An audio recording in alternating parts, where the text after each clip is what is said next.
$2 million times $18.75, that's a good decision. That was a good decision. That was the mistake I was talking about. I knew they had the funds, and they could put them to work. I'm glad they did. Haven't gotten a thank you letter yet. I don't know. It must be lost in the mail. Lost in the mail. But so when I look at that, my chairman, partner David, with the things that he's done, I've worked with him for a number of years. I can count on him. He's got great insight, and so he's the kind of guy that I always will want to work with. He's smart as a tack, knows how to get things done, has good contacts, and we work well together. He's got good character. And so when we look at what we've got as potential with Microzat, I'm glad to have him as my chairman. Okay? I've got some great scientists. I've got some PhDs that actually are very geared towards making this a commercial success. They also are geared because we have incented them with stock, so that if we are successful, they will have some wealth created for them. Okay? So I'm committed to this project, and we're going to find a way to make it work. But some days you look at it and go, we didn't get the results we thought we were going to get. We've corrected those. We built 2 more prototypes since the purchase that doesn't work. I've got the design to refit that.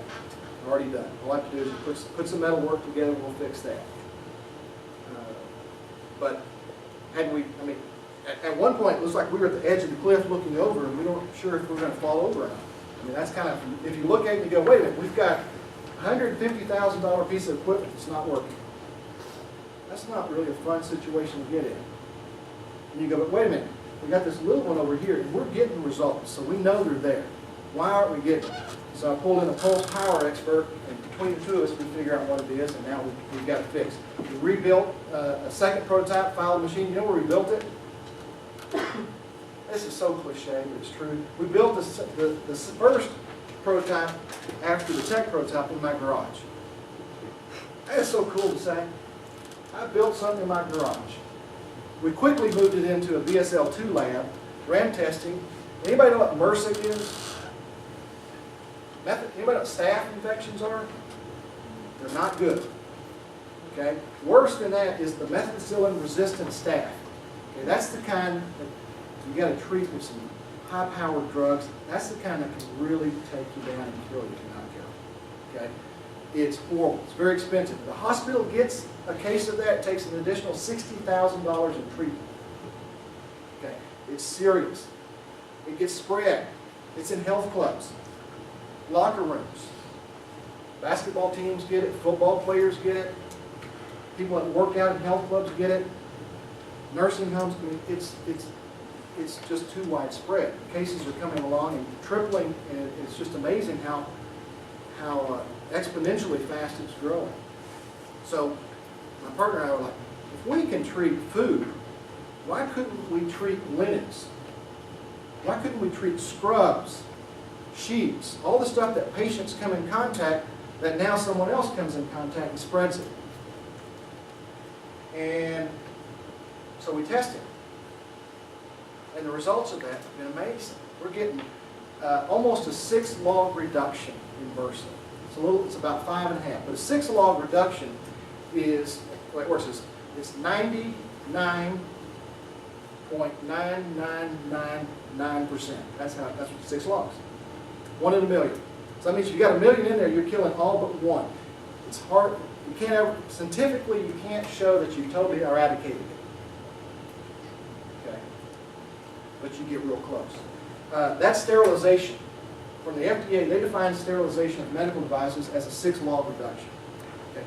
That's extremely high. So we're real excited about that. We're going to work with a wound care center that deals with this stuff. Lots of other things, pseudomonas and others that are just they're just not creative. They're dangerous.